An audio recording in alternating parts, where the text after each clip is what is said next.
Now, folks, when you have a writer of the Mad magazine for 20 years who switches across to cricket writing, certainly in for something special. They'd either say, no, that's stupid, or they'd say, yep, that's stupid, but the kind of stupid we want. We chat to author of the 50 greatest Australian cricketers of the last 50 years, and we'll find out who his number one is. There's a bit of controversy.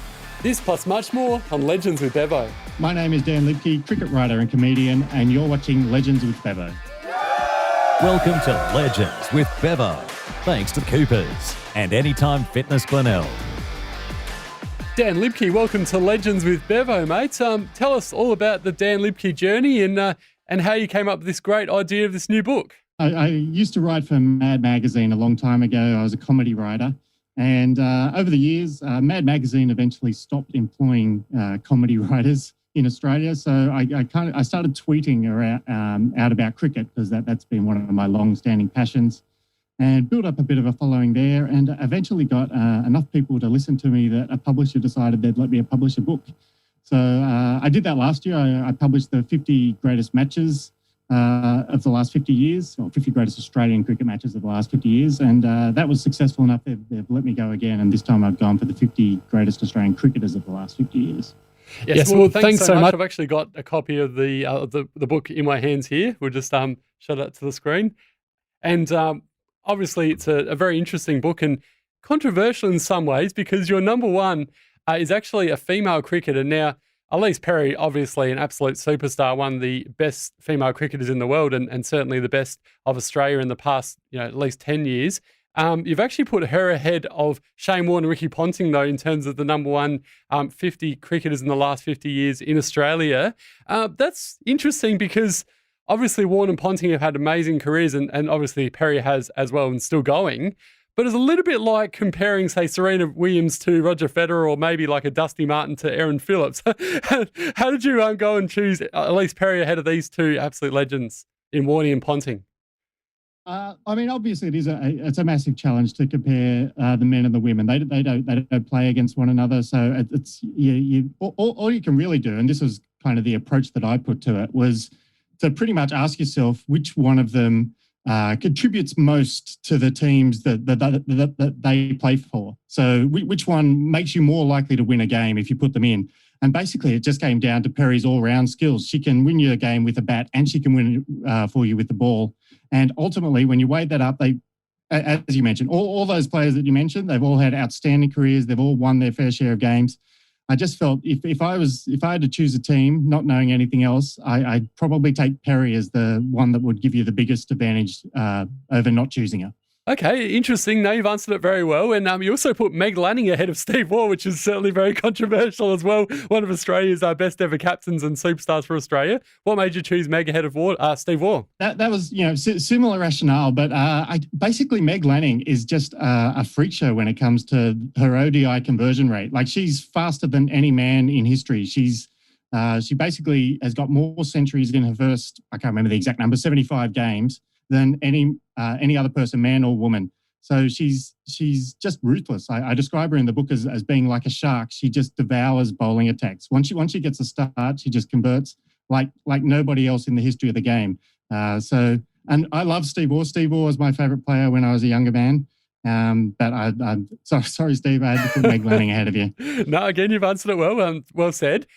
Obviously, it must be very hard, though, to choose 50 cricketers, both male and female, in the last 50 years with a great country, because we've had so many. What sort of criteria did you go by when choosing those players, Dan? I pretty much started out, I basically looked at the list of Australian Test cricketers over that time period, and I started with the Test cricketers, but the rationale being that pretty much anybody who's been extraordinary enough to warrant selection in this list, if they've done it mostly via the white ball game, they've probably also been given a run at Test cricket at some point. So it's pretty easy to just start with your list of Test cricketers. I did cross-check against the ODI ones, see if there's anybody I missed out. No, they've all played a Test at some point. And then basically I just gathered as many stats on all the different formats, all the different things I could think of. And for most of the players, and I must admit, for the women, this is not as true. For most of them, I've been watching them for my entire life. I know all these players in and out. The women, as I said, they've not been not been as easy to watch over the decades, sadly. So that required a little bit more research for some of the older women. And basically, weighted all the stats together, went with my gut instinct on a few of the criteria, and ultimately it just comes down to this toss-up. Who would you rather have in a team? Who's going to make you more likely to win?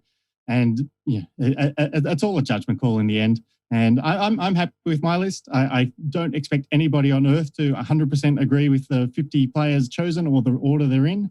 But I'm happy with my list. I reckon we might need to do a bit of a Twitter poll and see what they think, Dan, and have a bit of fun there. It should be interesting to see what people think. And yeah, I'm more than happy to have a Twitter poll. It'd be interesting to see as well whether people agree with you on Elise Perry and putting her ahead of Warney and Ponting, because there's certainly some legends there, absolutely. And no doubt, certainly not saying that Elise doesn't deserve it, but very difficult one, and no doubt it's going to cause a bit of controversy. Yeah, I think that piece was published on Quick Info last week, and it went a little bit viral. I had to turn off notifications eventually. It's got people talking. That's fine. That's awesome. And it was Elise's birthday yesterday too, so I think a few people tagged her in yesterday as well. Oh, very happy birthday to Elise. And you're also in the past been a Nathan Horrocks impersonator. Tell us more about this, mate. That's very interesting. Yeah, I mean, it's not much of a story, sadly. When I first started on Twitter, there was kind of the trend at the time to be, that had fake Steve Jobs. It was one of the very early ones. And it was a trend there was a fake Shane Watson out there and a fake Ricky Ponting. And I just thought, all right, who's the most boring cricketer I could be the fake version of? And poor old Nathan Horrocks got the nod on my behalf. So for a long time when I was on Twitter, I was just fake Horrocks and, worked out a bit of an air of mystery. And then eventually I thought, oh, well, this is just getting silly. I'll have to come out and tell everybody my real name. What did he think of this? I'm not sure he completely approved of it. There are a few people got screenshots of him tweeting at the same time as me. So it was like the real Nathan Horrocks and then below it, the fake Nathan Horrocks, which was always a little bit amusing. But I think he was a bit annoyed by it, to be honest. So sorry, Nathan. I'm sure you can catch up, have a beer with him one day, and I'm sure he'll be fine with it. At least it keeps life interesting, like you mentioned. So, and in social media these days, everyone can just create a profile of someone else. I'm sure there might be a Dan Liebke person out there one day. Hopefully not, but we'll see, I guess.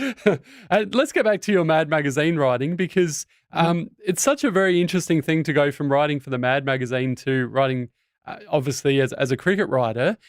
Talk to us through your time at Mad and maybe some of the parodies, some of your favourites there, in your time there. Yeah, I like a lot of kids, I think, in Australia, I grew up reading Mad magazine when I was, a youngster. I mean, their target demographic was always, the 8 to 12-year-old boys. And I fit into that. And I kept reading after that. And eventually, at some point, I decided I can write as well as this. So I think this was pretty much before email was commonplace. So I actually wrote a letter to the editor of Mad magazine and said, how do you go about writing for you? And eventually they took me on board, and I basically worked freelance for Mad magazine for about 20 years. I'd just send them in ideas. They'd either say, no, that's stupid, or they'd say, yep, that's stupid, but the kind of stupid we want. And then, so I did that for a couple of decades, and eventually Mad magazine is essentially folded. There's no more new stuff coming out. So that was a bit of a shame, but it was fun while it lasted. And as I said, then I just, transitioned. All right, I need to be funny somewhere else. So I decided to be funny about cricket. Yeah, very interesting change of two very extremely different things there. But no, well done on that, Dan. And in terms of the summer of cricket, obviously we've got a very interesting series coming up, a 4-test series against India. How do you see this one going between Australia and one of the best sides in the world? It's going to be exciting, isn't it? I mean, they're the two top teams in the world. Well, they're almost certainly going to be the two teams playing in the World Test Championship final, assuming that goes ahead, which the ICC is still planning that it will. So they're two great teams. Australia is almost impossible to beat at home. Although, having said that, India did beat them at home last time. And although, having said that, they did it without Dave Warner and Steve Smith. So I'll get off the fence and I'll say that I think with Smith and Warner, Australia will be too strong at home. Cannot wait for that one. Obviously, the first test starts here in beautiful Adelaide, a day-nighter. Cannot wait. And then great to see as well the Boxing Day test match, keeping that tradition at the MCG. Yep. Looking forward to all of those. I've I went to the very first day night test in Adelaide, and I've been to a couple of others since then, but I don't think I'll be able to get over there this time, sadly. So I'll just have to wait for it to roll around to Melbourne and see if I can squeeze into the socially distanced Boxing Day seats. Yeah, what are they talking about in terms of capacity? Is it potentially 50,000 there, or?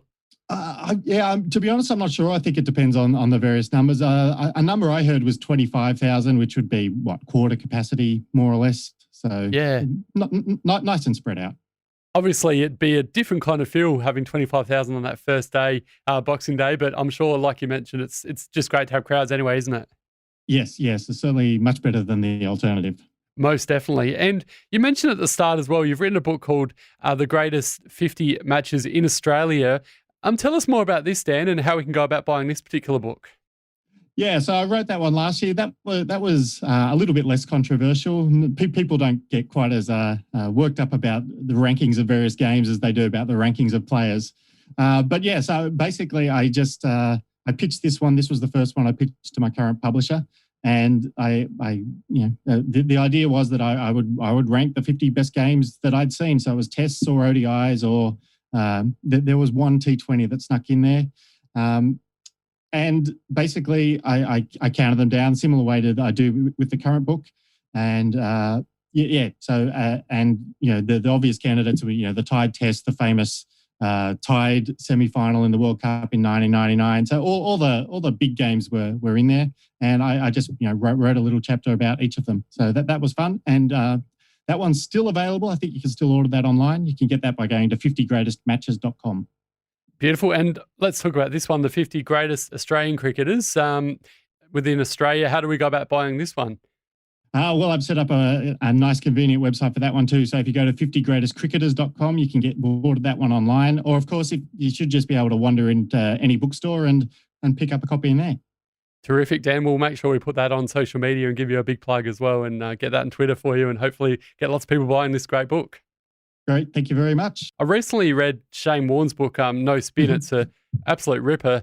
Just doesn't hold back in terms of his opinions on various things to do with cricket. And one interesting thing he talked about was making Test cricket 4 days, shortening the ODIs to 40 overs, and also having the World Cup for T20 every 4 years. 3 very interesting ideas. I actually agree with all 3. What's your thoughts on that? I'm less keen on the 4-day test thing. I'm quite fond of the 5-day tests. I like it. I understand the arguments in favour of 4-day tests. I just think that there's been so many tests that finish on the 5th day dramatically that I just hate to miss it. I think the risk of a day being washed out it's not as big a problem in Australia, with the possible exception of Sydney. But it's a massive problem, I think, in England, or even some places like Sri Lanka, where you can lose a whole day to rain, and for a 4-day test, that's 25% of the test, as opposed to the current 20% of the test. I'd rather see it stay at 5 days. But to be honest, the more cricket, the better. I'm happy to go to 6 days or 7 days. And the ODIs are making that 40 overs. What do you think about that?